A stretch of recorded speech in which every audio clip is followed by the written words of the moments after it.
Okay, so the recording has started. So welcome back. I hope you had an okay weekend, a good weekend.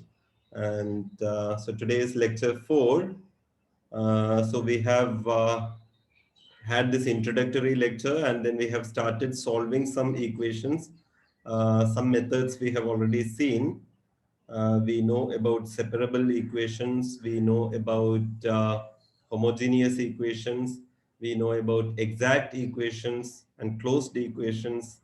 And sometimes it may not be exact, but you can multiply by something so that it becomes exact, and that is called integrating factor. And all these things we saw already. Okay. So today, let me start sharing the screen.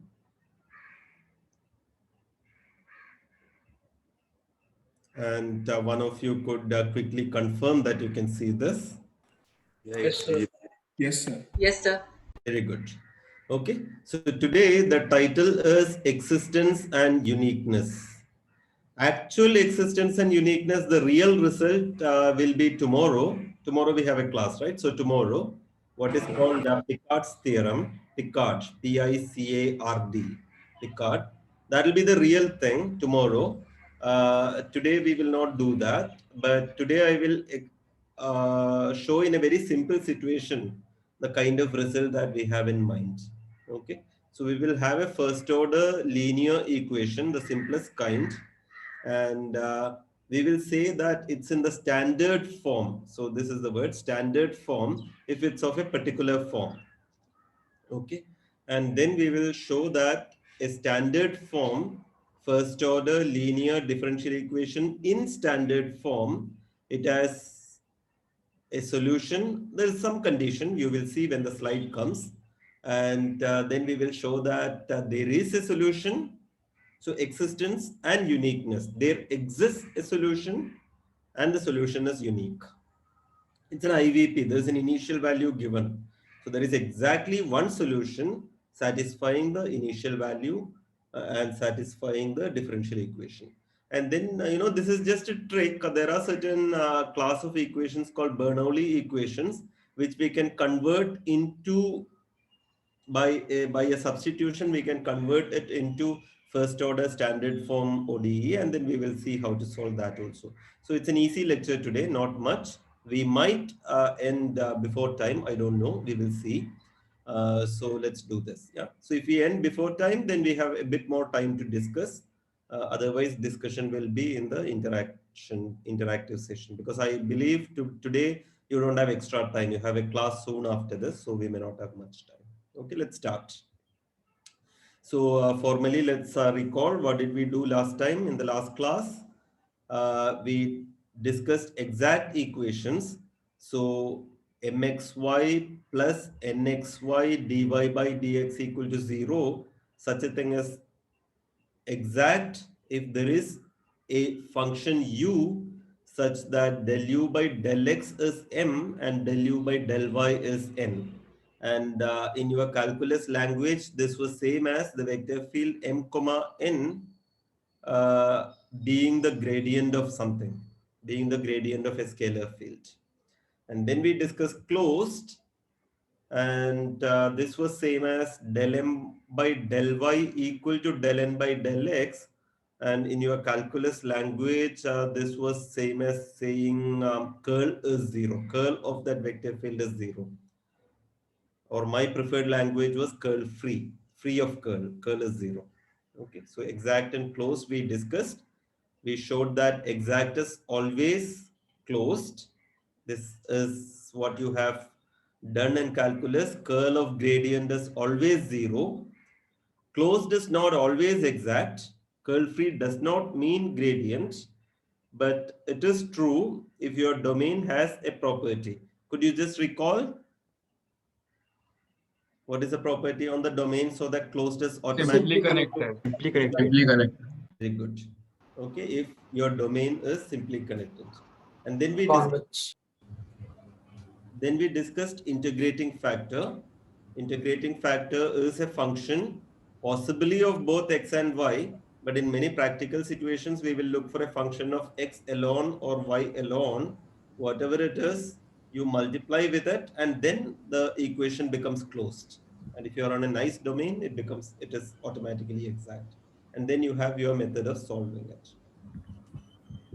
So we will try to find this typically as a function of x alone or y alone, but it need not be. It could be a function of both x and y also.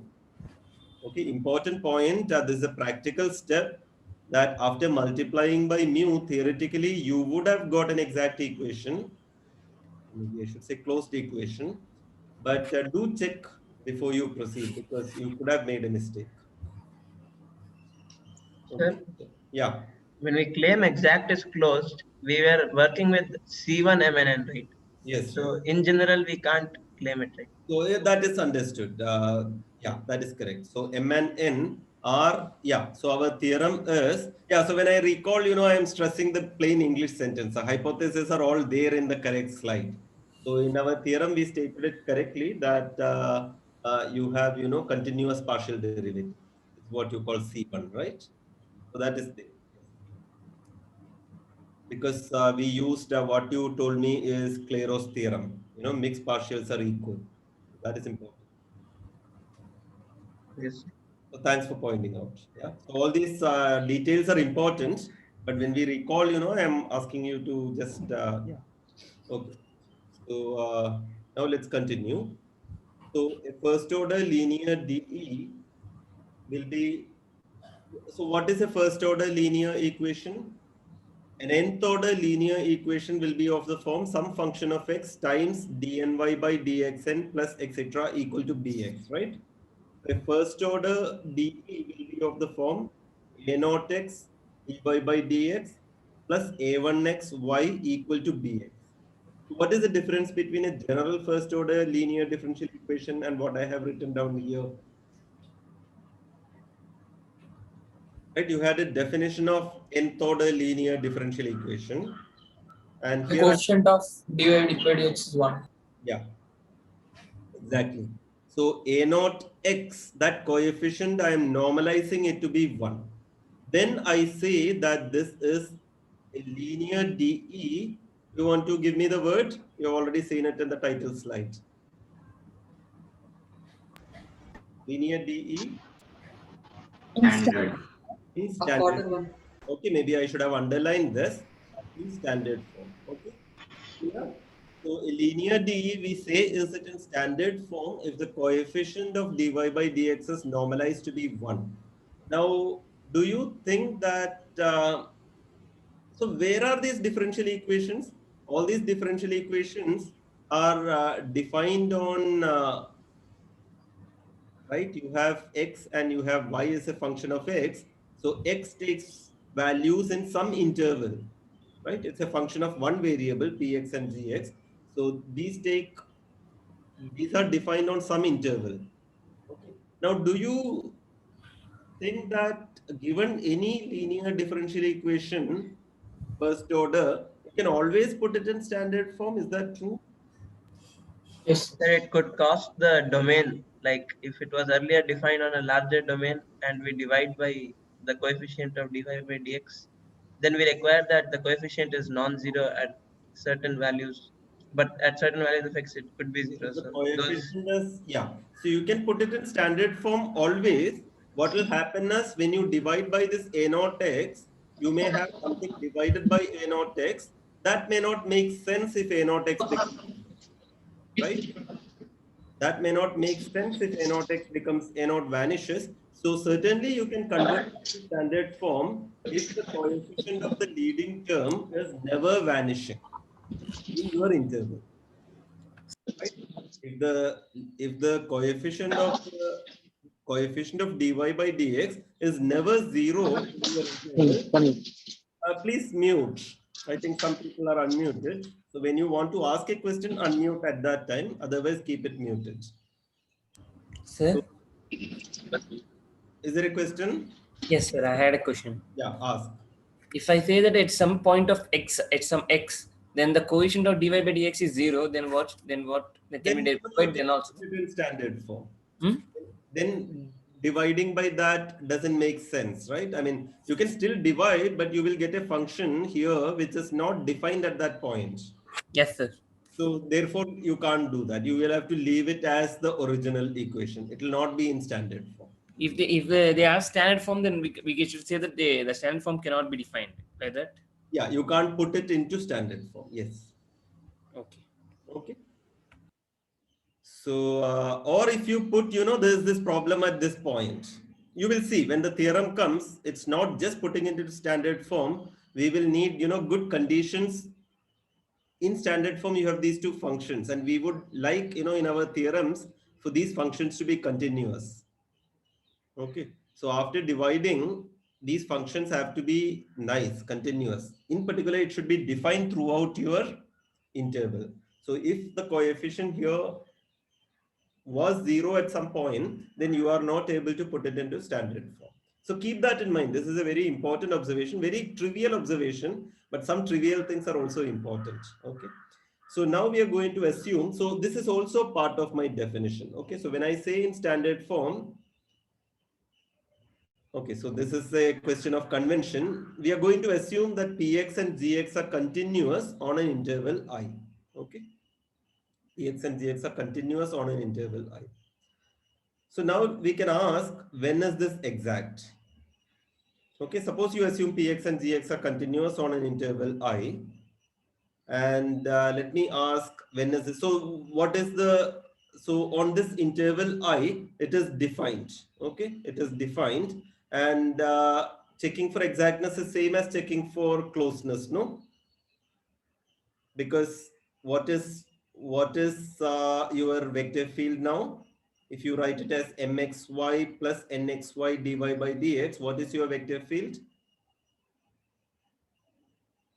Your vector field is, can one of you tell me? In the form m plus n dy by dx, if you write, what do you get? What is m? What is We n? have m is px into y minus g of x, and And n is 1. n is 1. And this vector field is defined everywhere, no? I mean, wherever, so if px and gx are defined on I, then I cross, right? So px y minus dx, whatever value of y, that is defined along I. So it will be I cross, so it will be a vertical strip, right? I cross the y-axis. It will be defined, so that is simply connected. So exact and closed are seen. So is this exact? Yes. Why? Is it always exact? So what do you have to check? If px is integrable or not. You check for closeness, right? Closed and exact are same here, and closed is easier to check. So what is closed? Closed is del m by del y equal to del n by del x. What is del m by del y? What is m? M is pxy minus gx. So what is del m by del y? P of x. And n is 1. So what is del n by del x? 0. 0. So when is this exact? When P of x P of x is P of x is constant function equal to 0. If P of x is identically 0, if and only if. Okay. So only then it is exact. So it is not in general exact, because Px may be a non-zero function and it's not exact, but what you can check is there is an integrating factor.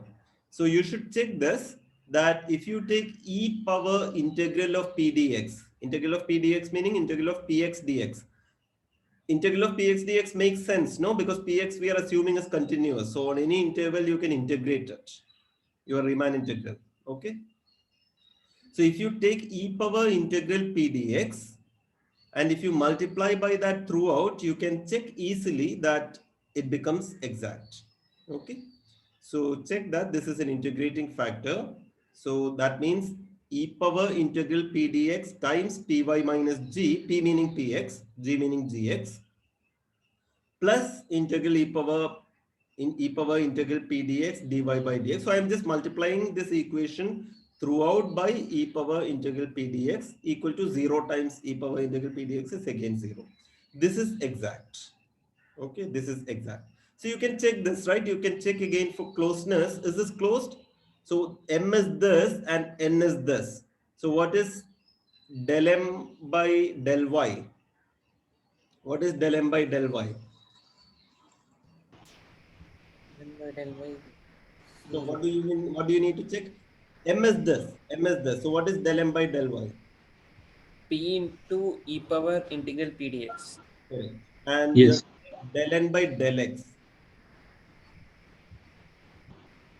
E P power into e power integral p dx. Power integral p dx derivative will be e power integral p dx. Now you have to function of chain rule or whatever. So integral p dx, when you take derivative, you will get p. So my equal to nx, so it is closed, and therefore it is exact. Okay. So that means you have already checked that this is an integrating factor. So here, I gave you the integrating factor and I asked you to check, but anyway, now you have checked. So this is true. And this whole thing, that means what? There is a u such that du by dx is, no, there is a u such that del u by del x is this and del u by del y is this. Now that's easy to write down. It is u is integral e power integral p dx times y. If you take d by dx of that, what you get is e power integral p dx dy by dx plus y times e power integral p dx times y, right? So you agree that this can be transferred to this. So let us try here. D by dx of this is what? E power integral p dx times dy by dx. E power integral p dx times dy by dx plus y times e power integral p dx times p plus y times e power integral p dx times p, that equal to g times e power integral p dx. G times e power integral p dx. So it's exactly the same. Okay, so you could write like this, which means solving this, what will you get? You will get y equal to, so you will get e power integral p dx times y equal to integral of this right hand side, integral of e power integral p dx times g dx plus a constant, and that was e power integral p dx times y. So y equal to e power minus integral p dx. All of you agree with this? This is just integrating. Derivative of this is this, so this equal to integral of this, and therefore you have got y. Okay. So if something is in standard form, here is the formula for the solution. So solution depends on what? Solution depends on the function px and the function gx. All these things make sense, right? Because g is continuous on your interval I, p is continuous, therefore integral p dx makes sense, and that will be continuous. E power, that will be continuous. G is continuous, therefore this product is continuous, therefore this integral makes sense. So everything makes sense. So you can compute this and you've got the solution. And first observation is continuity is made use of, because that's how we could easily integrate. And the above expression, the real meaning is when I just write an integral, you are thinking of it as a function. So when I write integral p dx, what is the actual meaning of this? Suppose I write integral sin x dx, then the answer is minus cos x. Of course, you know that. But the real meaning of that is from some starting point to the variable x, pt dt. That's the meaning.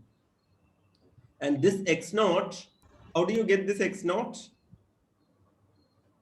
This is the variable x, and here I have changed the variable to t, and this is a variable x. But how do you get this x naught? What is this x naught? So from the boundary conditions. No, Del nothing. value. X naught is any constant, because suppose you change, suppose you take x naught equal to 1 and suppose you take x naught equal to 2. It'll the difference between these integrals will be a constant. No, that constant is adjusted here. So it doesn't matter what x naught is. Agree? If you put one x naught or another x naught, the difference between the two integrals will be a constant, and there is a constant here anyway. So in this constant, it will be absorbed. So you can put any x naught here as long as you put plus a constant. Okay. So we have made, that's my comment, we have made all the integrals start at the same point by adjusting the constant of integration. Sir, Yeah. will we adjust the value of c according to this x naught? That's what we are writing a general expression. Suppose you put x0 here and some x1 here, it doesn't matter because then it will be some other constant. So I'm saying in the standard expression, I am putting the same x0 by, anyway, it's a general solution. No, there is a plus constant and this constant can vary, right? You have many solutions as c varies. In the 2x note should be same, no? In the outside one and inside the integral one. What I'm saying is if you put x0 to be 1, Mm. anyway, you have a plus c, no? Suppose you put x0 equal to 2, Yes, sir.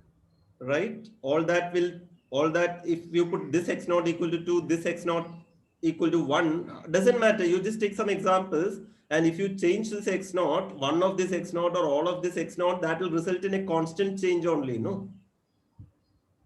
And that is absorbed in this constant. Okay, sir. Yeah, I'm making a very trivial statement. Anyway, all this will not come in practice as you will see when we do a problem. Okay.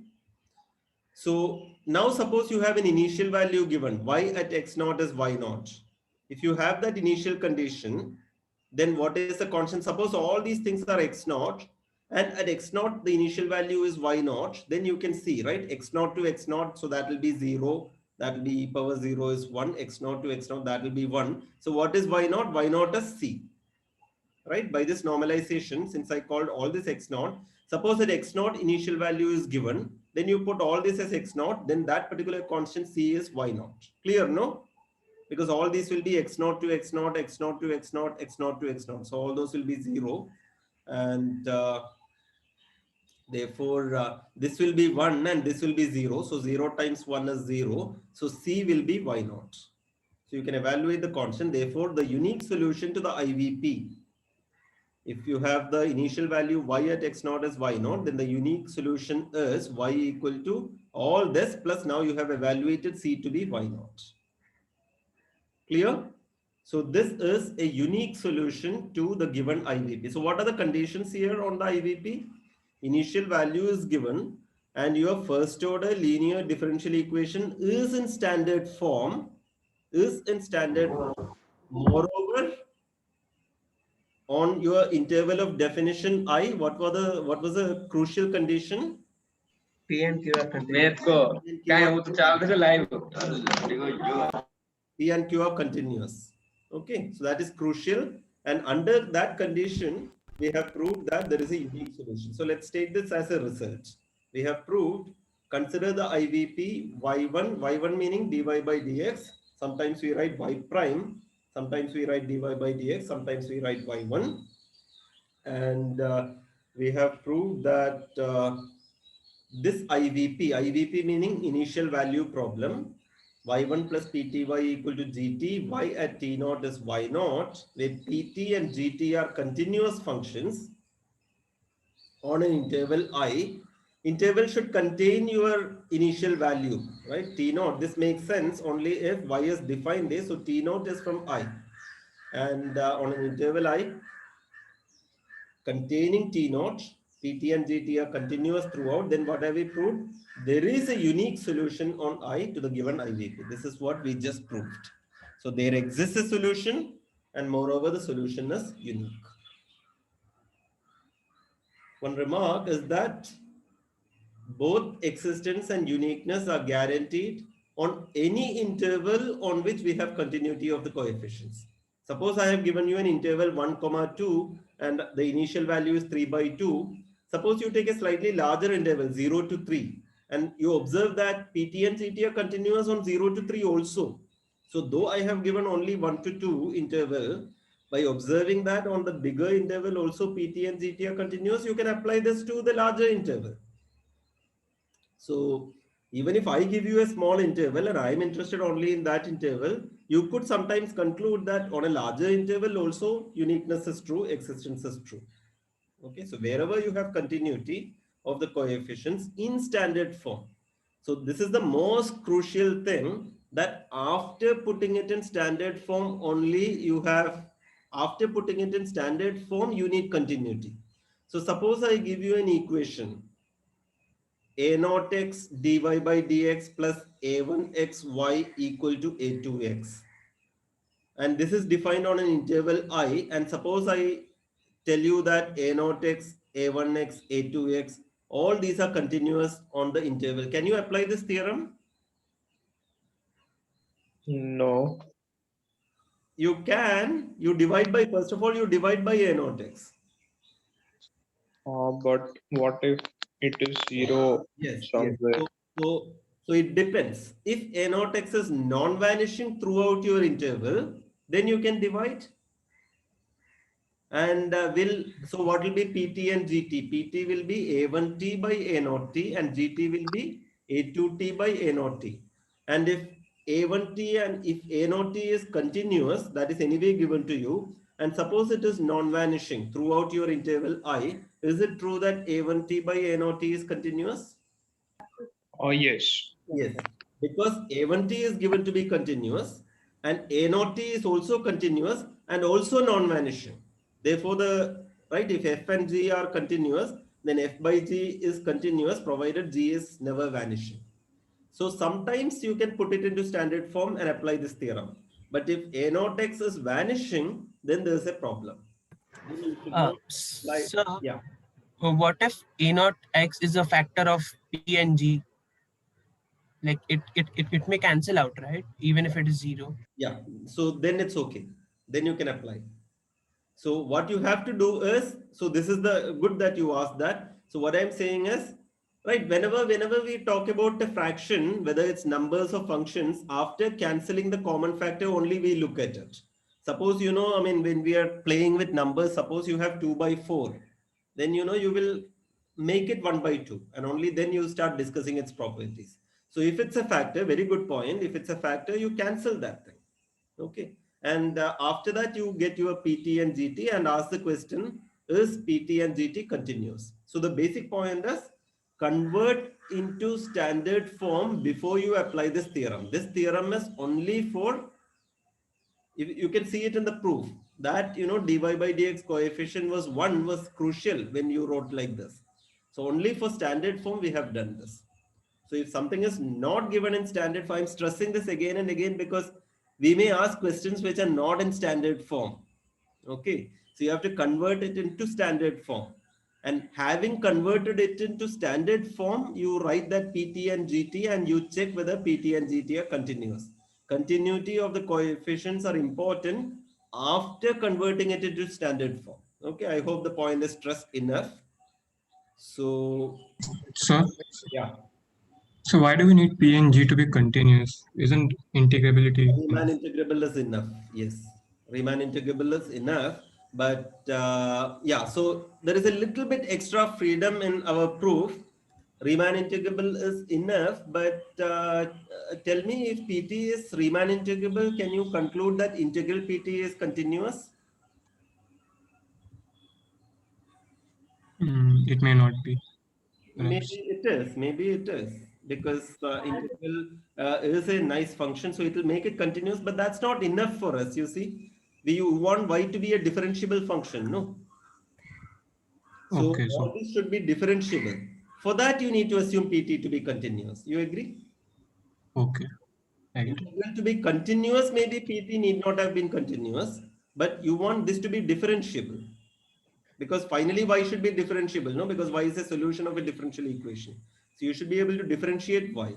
And then from your calculus, one variable calculus, you know that you have to put PT to be continuous, right? Okay. Sir, actually, there are maybe few more functions that are not continuous and their integral is still differentiable.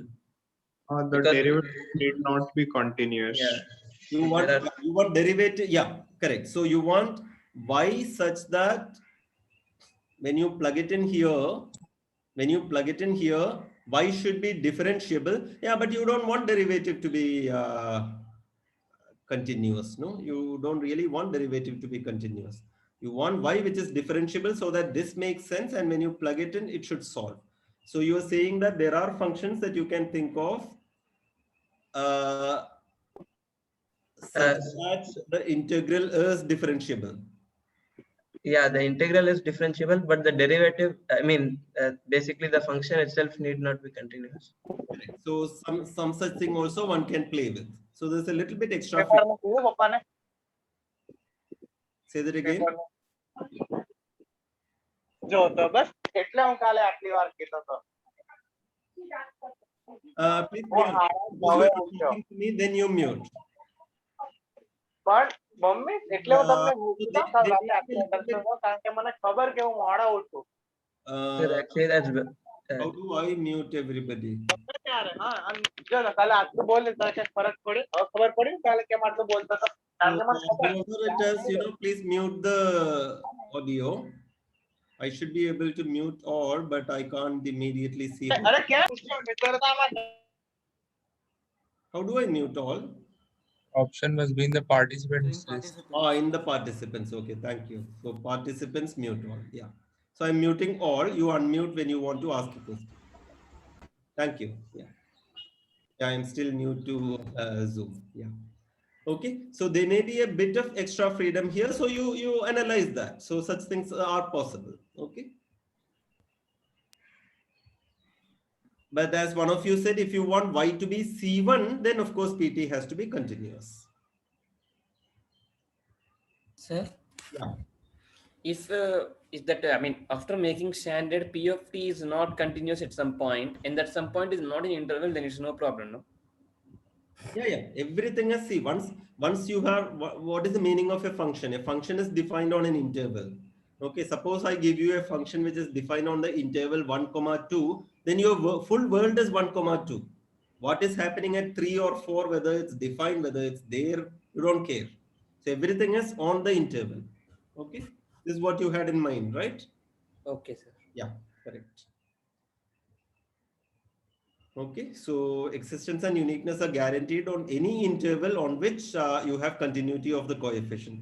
The extra remark some of you have made us, without assuming continuity, I may have some freedom in pushing Riemann integration. That's fine. That you can do. I'm only saying, asserting this much. Wherever you have continuity, existence and uniqueness are guaranteed. Okay, I'm not saying that existence and uniqueness are guaranteed means there is continuity. I did not say that. Okay, let's do a simple example. Ty1 plus 2y is 40 square and y at 1 equal to 2. Is it already in standard form? No. No. Try to make it in standard form. So standard form will be what? y1 plus 2 by dy equal to 40. Equal to 40. Yeah, so this is the standard form. But where are you defining this? So since I did not give you an interval, what is the interval for you? R naught. R minus 0. But R naught. typically we do analysis Plus. of connected set. So you take any interval which does not contain 0. Though it is R minus 0, we will not do analysis on R minus 0 typically because that is not connected. So you can either take 0 to infinity or you can take minus infinity to 0 to analyze that. But now you tell me, should I take 0 to infinity or should I take minus infinity to 0? Only one of them is correct in this problem. 0 to infinity. Why? As y1 is given. Yeah. Initial value problem. One is given, so it is your interval is 0 to infinity because minus infinity to 0 would have been okay, but initial value does not belong to that interval. Clear? So what I am trying to stress is that many things we may not explicitly give, but from the context you can, understand what the question is. Okay. Sir, Yeah. can we take 1 to infinity? 0 will be a problem, no? 0 is a problem, but I am saying open interval 0 to infinity. Can we say 1 to infinity also? You can take 1 to infinity, but then 1 should be closed. But then you should not, because generally when you discuss differentiability, you always do derivative on an open interval, no? Yes, sir. Yeah. So you can take 1 minus epsilon to infinity. You need 1 to be inside your interval, some open interval. So you can take 1 minus a little bit, and then you can take up to as much as you want. Okay. So, so see, you can know. Sir, why it should be an open interval?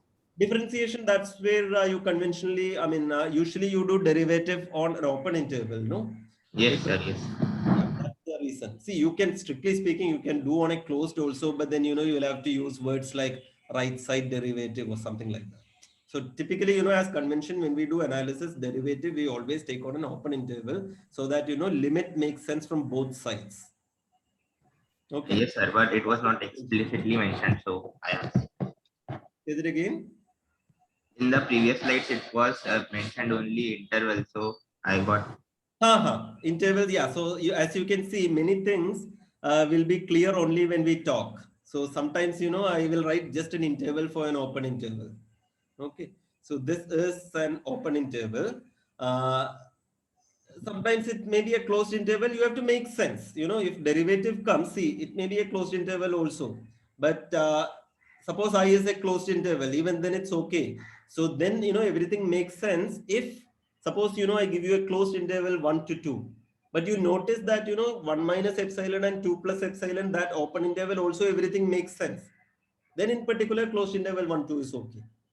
You agree there's a little bit of interpretation in all cases, nothing problematic.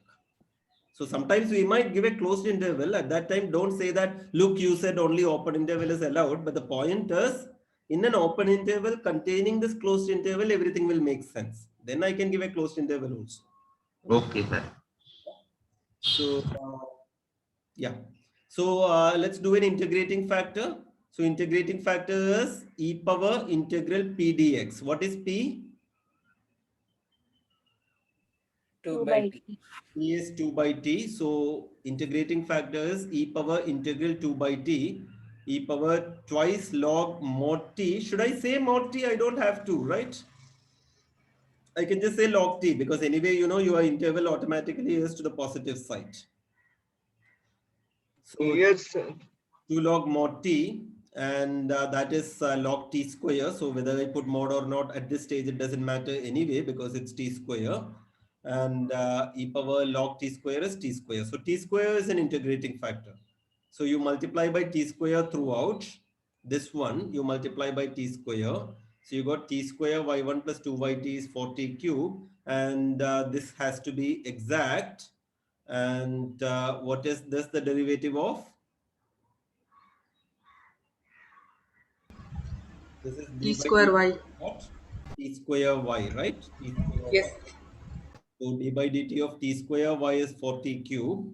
So y is t square y is t power 4 plus a constant. So y is t power 4 plus a constant.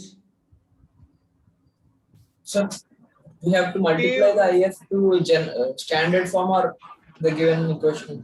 No, this is standard form. In this standard form only you found the integrating factors. You have to multiply t square here because on this only you found the integrating factor. So it's important that you multiply this by t square. So you get t square y1 plus 2y by t times t square equal to 4t times t square. And this side is, as one of you pointed out, is d by dt of t square y. That is 40 cube. So when you integrate with respect to t on both sides, what do you get? You get t square y equal to t power 4 plus a constant. So what is y? Divide by t square. So you will get t power 4 plus a constant, right? That if you divide by t square, what will you get? T power 4 by t square is t square plus a constant by t square, right? So do I have a typo here? There's a mistake here, no? Yes. Sir, Yeah. if for suppose p is 2 by t cube, sir, this is imagining 2 by t cube. Say that again. If I say p is 2 by t cube, T is not 2 by t cube, no? in this case, no. If I assume let y dash plus 2 by t cube into y, like that is there. I didn't understand. Y dash plus? For suppose the question is y dash plus 2 by t cube. Okay. 2 by t cube y equal to 40. Yes, sir.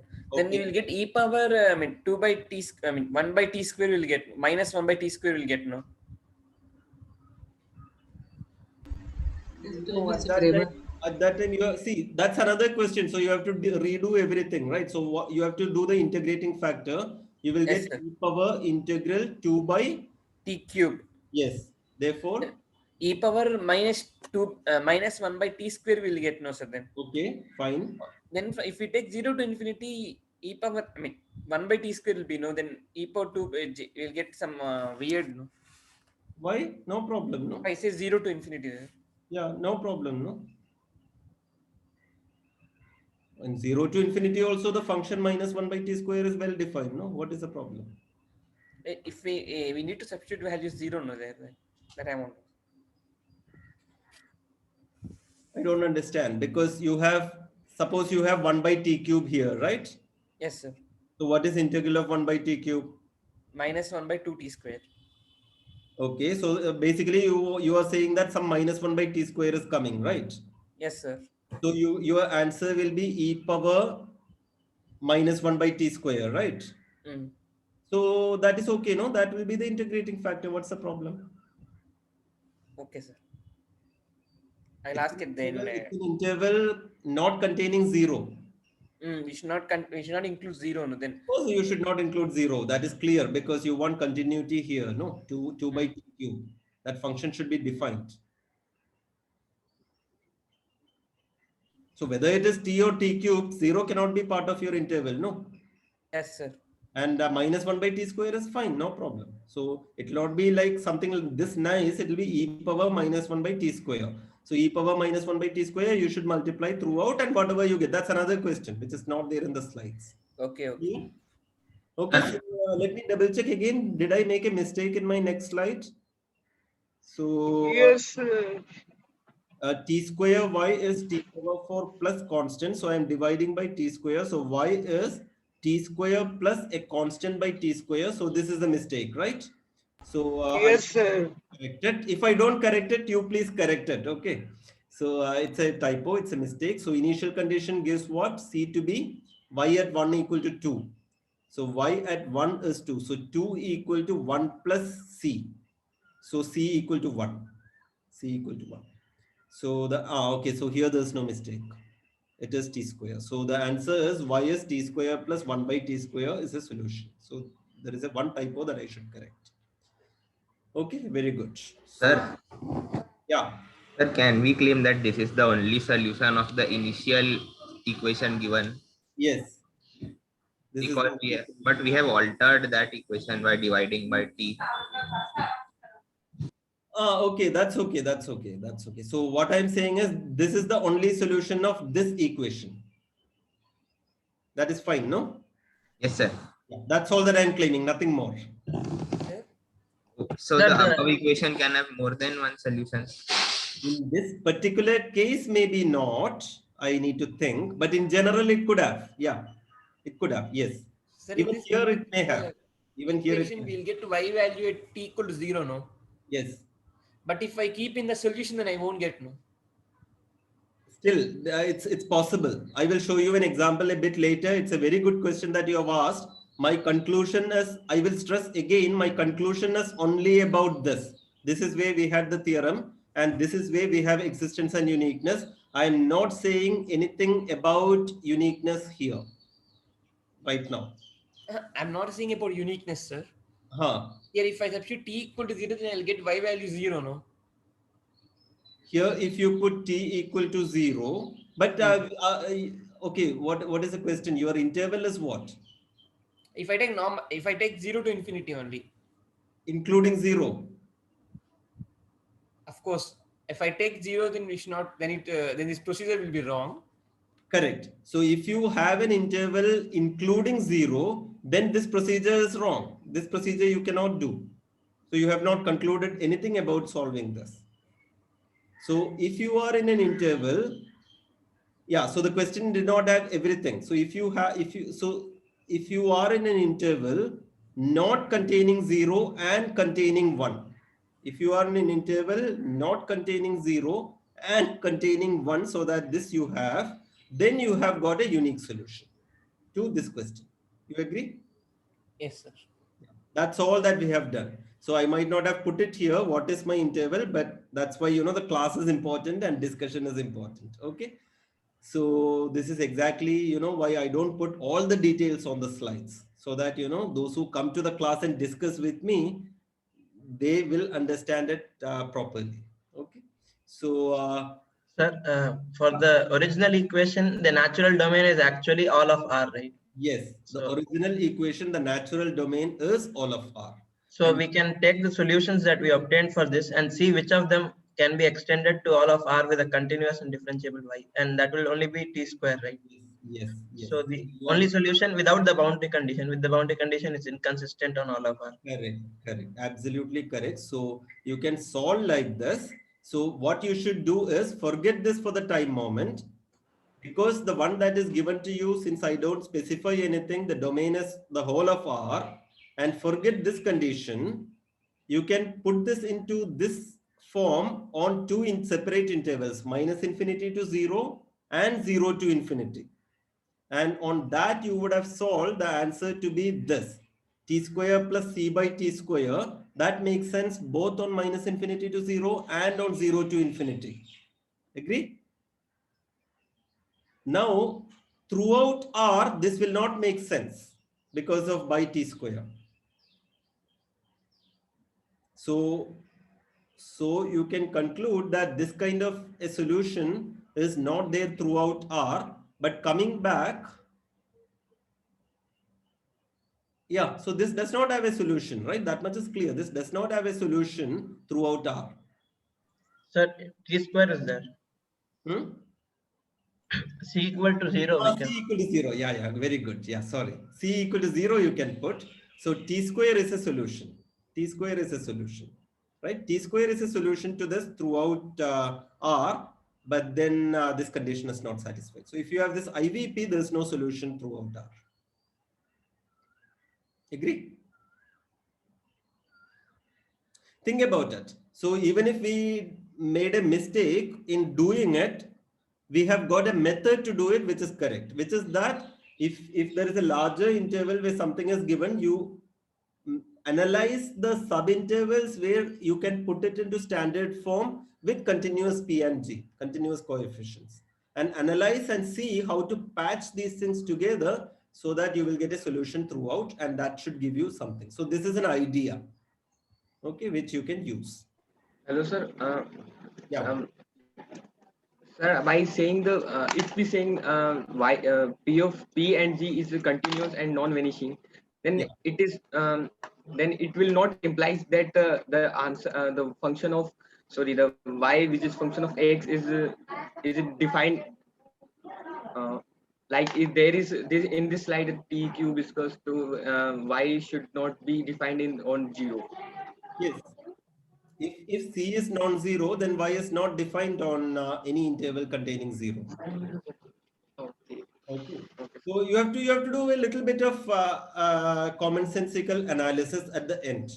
Everything should make sense. So I should give you an interval actually. So y1 equal to 2. So here I am in order to do this problem, I have to take an interval in the positive side of the real axis. Only then this makes sense. Where this is same equivalent to showing this, where this is equivalent to showing this, and you have got an answer. So this is a solution to the IVP on open interval 0 to infinity or any interval containing 1 and not containing 0. This is a solution. Okay, let's continue. So I'm going a bit slow today, but let's do this. This is just a trick. Suppose you have an equation of this form y1 plus pxy. Earlier we had y1 plus pxy equal to gx. Now I have gx times y power n for some natural number n. Such an equation, this is a definition. It is called Bernoulli's differential equation. We are putting a name because there is an easy way to solve this. First of all, let me ask you, is this a linear equation? No. No. No. But n is something. So for some values of n, it may be linear, no? So n equal to 0 or 1. 0 or 1. N equal to 0 or n equal to 1, it is linear. Otherwise, no. But whatever it is, that I just asked. It has nothing to do with our method. Okay, assume n bigger than or equal to 2, because if n is if it is linear, then you already know how to solve it. Assume n is bigger than or equal to 2, and we are giving a method to solve it. And it is a trick. You divide the whole equation by y power n. So you get y1 by y power n plus px by y power n minus 1 equal to qx. And you make this substitution. So don't ask me why this substitution. Once I give you this substitution, then it's easy. But in order to reach there, maybe you would have had to do, a little bit of thinking. But anyway, it's many things in this course is a method. And suppose you make this substitution, then you will get du by dx equal to, just do the derivative. So 1 minus n by y power n dy by dx, and put that back into this. So what you will get is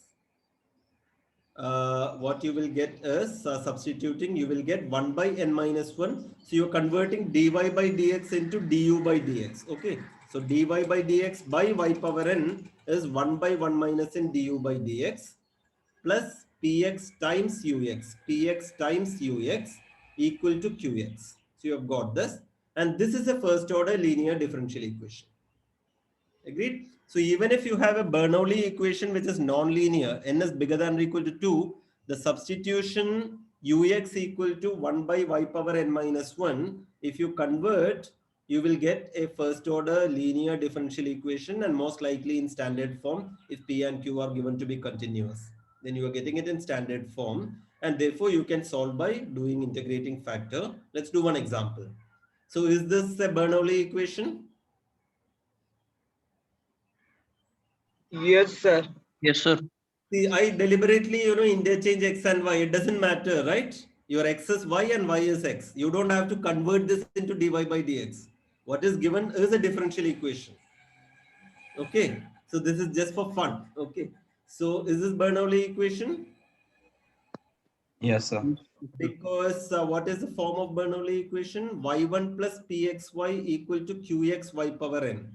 So what you have is, you need to write it as dx by dy minus 1 by 6yx equal to 1 by 3y square times x power 4. So what is your p and what is your q? P is minus 1 by 6y, sir. In this equation, you will have p of y and q of y, right? Yes, sir. P of y times x. So P of y is minus 1 by 6y and Q of y is 1 by 3y square. 1 by 3y square, and n is 4. So the standard form is dx by dy minus x by 6y equal to x power 4 by 3y square. This is what you told me. So you have P of y and Q of y, and this is a Bernoulli differential equation for the unknown function x equal to x of y, and divide by x power 4, and you get this. And this is in standard form. No, you have to make the substitution. What is the substitution? U equal to X cube. U equal to X cube. 1 by X cube. 1 by X cube. n minus 1. So 1 by x cube. U equal to 1 by x cube. Okay. U equal to 1 by x cube. And therefore, when you substitute, you will get du by dy is something, and put that back, you will get this. Is this standard form? No, sir. Multiply by minus 3, and then this is standard. So you got du by dy plus u by 2y equal to minus 1 by y square. This is standard form, right? This is first order in standard form. So you can take the integrating factor, which will be e power integral p dx. That is integral py dy. That is integral 1 by 2y dy. And that is root y. Is that correct? Is it root y? No, yes. Yes, 1 by 2y. So half log y. So log root y. So root y. Correct. So mu y is this. I don't have to put plus a constant for integrating factor. So mu y, because you are taking one integrating factor, plus a constant also would have worked, but in particular you can take constant to be 0. So you multiply by that throughout, and therefore you got this, and therefore you have solved for u, and then finally you have to make the substitution. U was not your answer. U is 1 by x cube. So put that back in, and this is your answer. So that is same as x cube equal to something. So you have solved it. Sir, yeah. Sir, here we do not have any restriction on domain. So should it not be under root mod y? And x equal to 0 is also a solution. X equal to 0 is also a solution, yes. But that doesn't come here. I didn't have an IVP, no, I had only the differential equation. So X is identically 0 is a solution to this. And we are doing a non-trivial solution by this method. So this method gave you the answer to be, x cube equal to y by 2 plus c root y. This is one solution, and another obvious solution is x identically 0. Okay. So that is also there. So this is what I'm saying. Always at the starting, a little bit of common sense you have to apply before you start applying your methods. So x is identically 0 is one solution, and this is another solution. Sir, why do we not take absolute value of y here? I think when we don't write anything, it is absolute value of y, no? When you write square root of y has to be positive for you to take square root, no? Otherwise it will be complex imaginary number, right? Yes, sir. That is usual standard thing. So y is positive. Whenever you are writing square root of y, it is understood that y is positive. But sir, in the initial differential equation, the domain can be R also. You can root mod y, no, sir? You can use root mod y. You can use mod y, yes. So the point is, once again, exactly as in the last question, when you write it in standard form, it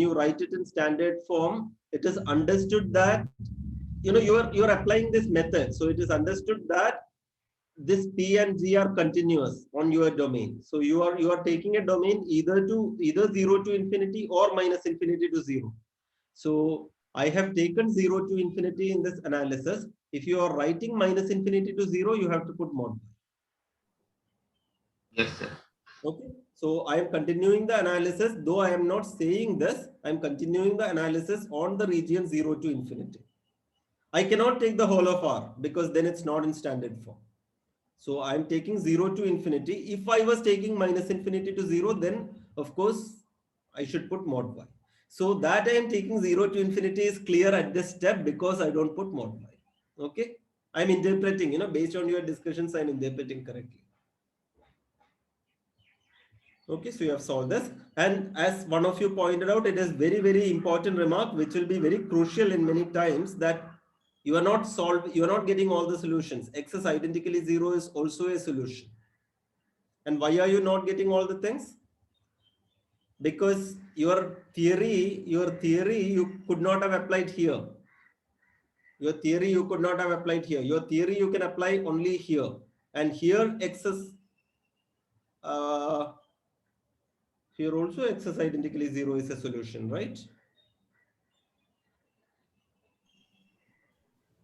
Yeah. Dividing again by x power 4, no, sir? We are dividing. So we are saying that x is not equal to 0, no? Correct. But at this stage, it is okay. At this stage, x is identically 0 is a solution. Right? But it is not. At this stage, that is not a solution. Because 1 by x power 4, you are, you know, x identically 0 will not work. So what we have solved is this. So the crucial point to notice, you are making some changes and then you have solved it uniquely. But that is not the only solution for the original thing, as has been pointed out. Because at this stage, dividing by x power 4, you are assuming that x is not 0. But at this stage, x is 0, x is identically 0 is a perfect solution.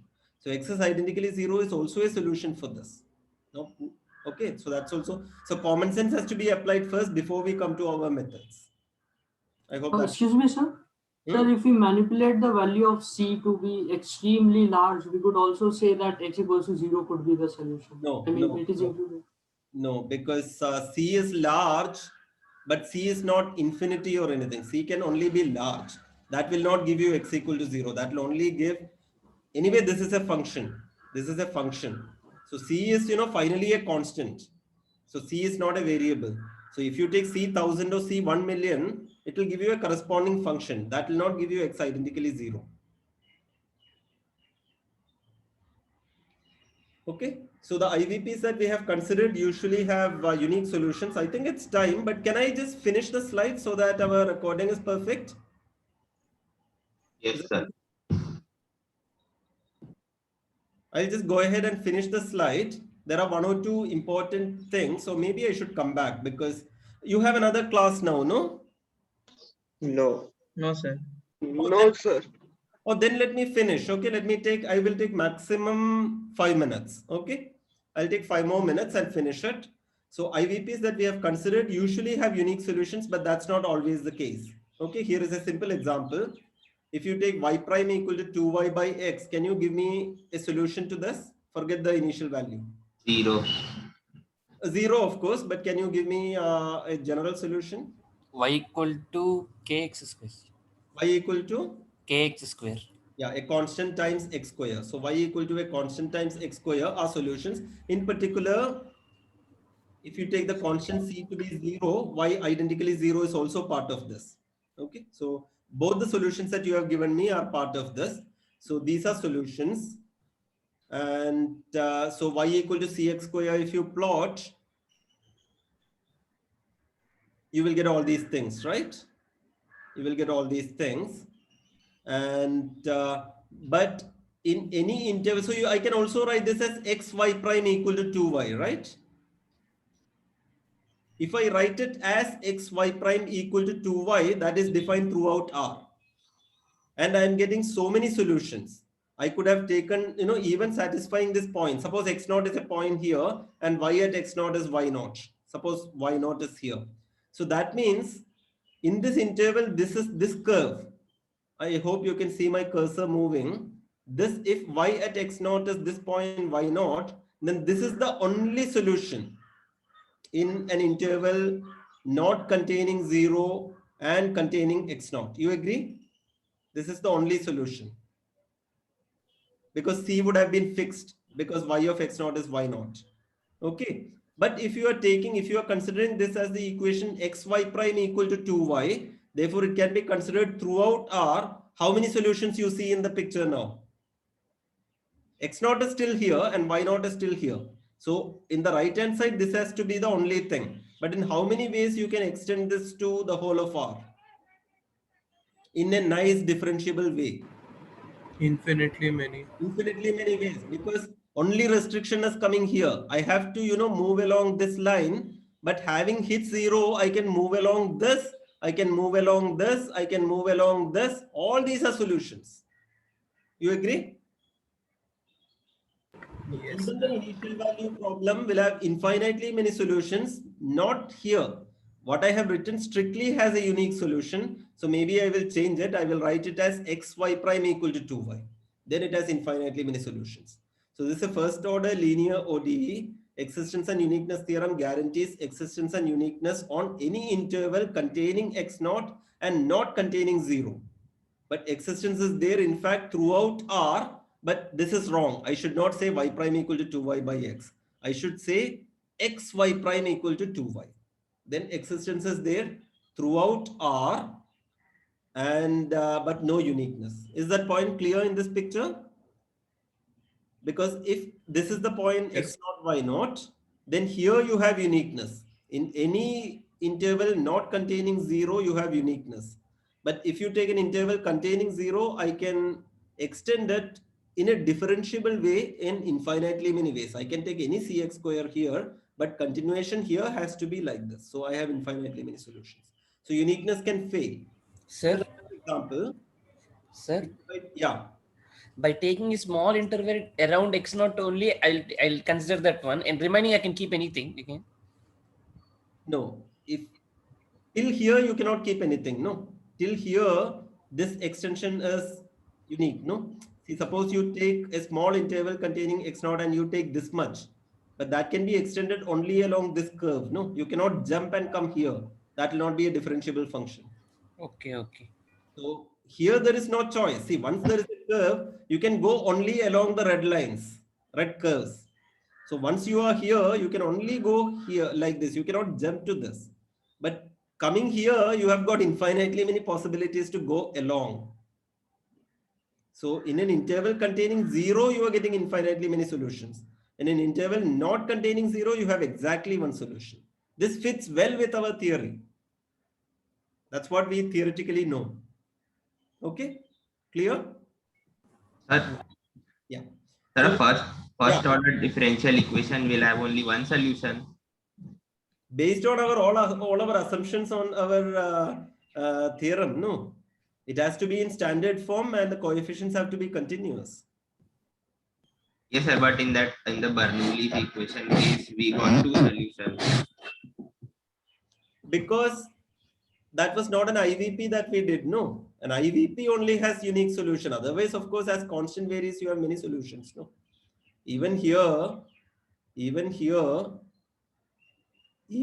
C can be any different constant. No, if C equal to 1, you got one solution. If C equal to 1000, you got another solution. No, sir, but 0 is not expressible as this solution in that sense. X identically 0 is yet another solution which is not of this form. So you can get many solutions, no problem. But sir, it was of degree order 1, so should not there be only one family of solutions? See, one solution, not one family of solutions. Are you talking about one family of solutions or are you talking about one solution? One family. Meaning this is one family according to you as C varies. Yes, sir. So as this example shows, it need not be one family of solutions. There can be more. Like in this case, X identically 0 is also a solution. We never had a theorem which said that there will be only one family of solutions, right? Yes, sir. Yeah. And again, when we were doing existence uniqueness theorem, it is an IVP. Initial value is also given. Yes, sir. It's not for solving. It is for an IV. It's not for solving a differential equation. It's solving an IVP that we have existence uniqueness theorem. Your other question is, given a first order linear differential equation, can you say there is only one family of solutions? Answer is no, as this example shows you. Yes, sir, but it is not linear. Even if it is linear, it is possible that you may have, a family of solutions and you may have, an identically 0 kind of a function otherwise. So suppose, you make this linear by taking X and you solve it. Okay. Yes, even suppose this is X and you solve it, you may get a family of solutions and X identically 0 may not be part of that family. You have to check. I haven't checked. Is this thing related to basis and dimension? That we will come to in very much detail. It will be related, but once again, that is for an IVP, initial value problem, not for solving a differential equation. I mean for a linear differential equation. Linear differential equation, but IVP, initial values will be given. As we have proved, that is a subspace, I think. Correct. Yeah. So solutions, when you have a linear differential equations, solutions will form a vector space and you can ask what is its dimension, etc. This is one of the most important things that we are going to do in this course. Okay. So not tomorrow, but soon after. We will see. Okay. I don't think we will prove that theorem, but we will certainly state that theorem. And that's one of the most important theorems in this course. And there will be all kinds of questions based on that theorem. Okay, we are going to see that soon. Yeah, but you are right. Maybe this is what you called in physics superposition or something. I don't know physics, so maybe. Yes, sir. Typically, adding up the solutions. So whenever I say these words, I should apologize. These are not words that I understand. Sometimes, for example, I did not think of this word, but as I told you in 2016, I taught this course, right? And before that also many years ago, I had taught this course. So what happens is in a real class, when I say these things, somebody, after the class might come and ask me, is this superposition or something? Then I will catch that word. And next time when I teach, I will throw that word back again. Okay, so this doesn't mean I understand it. This just means that I have heard it from you students. Okay, and I am putting it across the next batch. Yeah. Anyway, so IVPs we have considered usually have this we have done, and this picture I explained. Let us do one more example. Dy by dx equal to y power 1 by 3, y of 0 equal to 0. This makes sense, no? This is defined in an interval containing 0, right? Not a problem, right? Yes, sir. So this is okay. So this is your solution. So this is nice separable equation. Dy by y power 1 by 3 is dx. You can integrate and you can do. So you get this. And therefore you got this 3 by 2 y power 2 by 3 equal to x plus c. So in other words, this is the solution, y equal to 2 by 3 x plus c whole power 3 by 2. Now I am asking you to check. I'm leaving it as exercises. You can evaluate c because y of 0 is 0. So because y of 0 is 0, is this correct? Am I making a mistake here? If y of 0 is 0, so 0 equal to power, Yes, sir. yeah, 2 Correct. power 3 by 2 equal to 0. So c equal to 0. Correct. Therefore, this is a solution. This is a solution when x is greater than or equal to 0. Why do I write x is greater than or equal to 0? Up to now, there was 3 no. by 2. Because Not, that's the root, sir. not defined for 3 negatives. by 2 has a hidden square root involved, and for square root involved, I should take x to be positive. So here I have put this condition, and here also I should put some condition. What should be the condition here before evaluating? X plus c should be positive. Okay. So after evaluating, x is positive is the condition, so that this makes sense. So this is a solution. No problem. This is differentiable and all that. Okay. So this is solution to the given IVP. But you check that if I put a minus here, that's also a solution to the given IVP. Agree? So this is another solution to the given IVP. Yes, sir. Okay. So IVPs need not have unique solutions. You are getting, a different family of a different solution here, satisfying your initial condition. And you can check that identically 0 is also a solution to the IVP. Y is identically 0 also satisfies.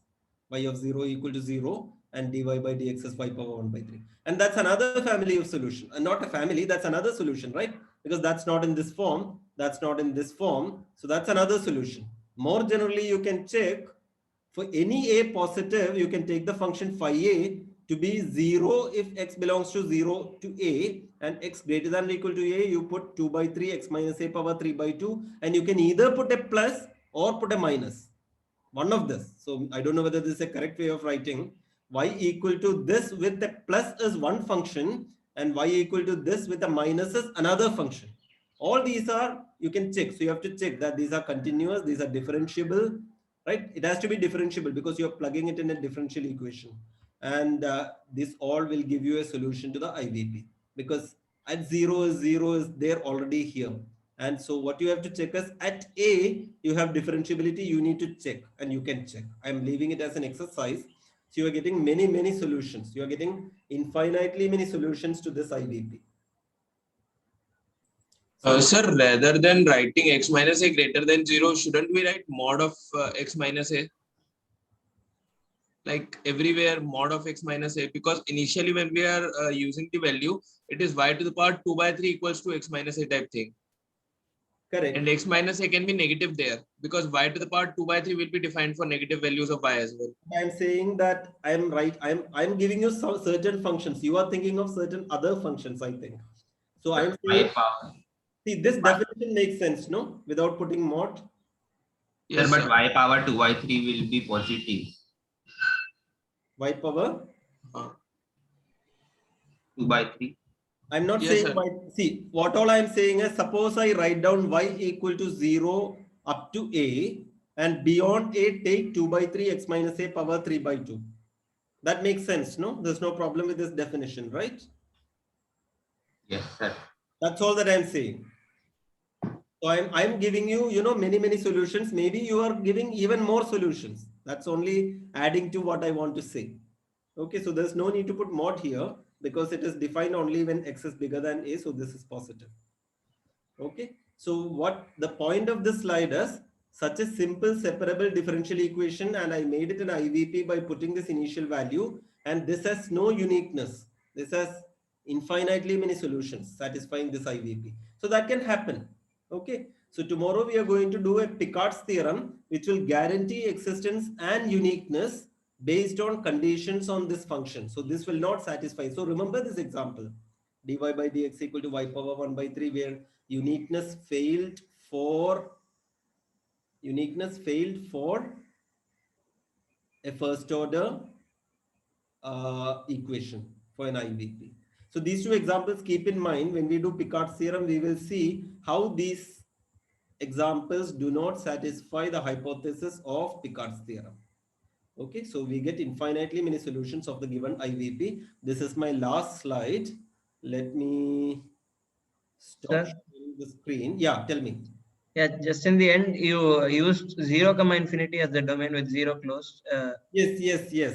But the original equation is all of R, and we can even extend 0, like the part where it's like we can have A being negative and use the same.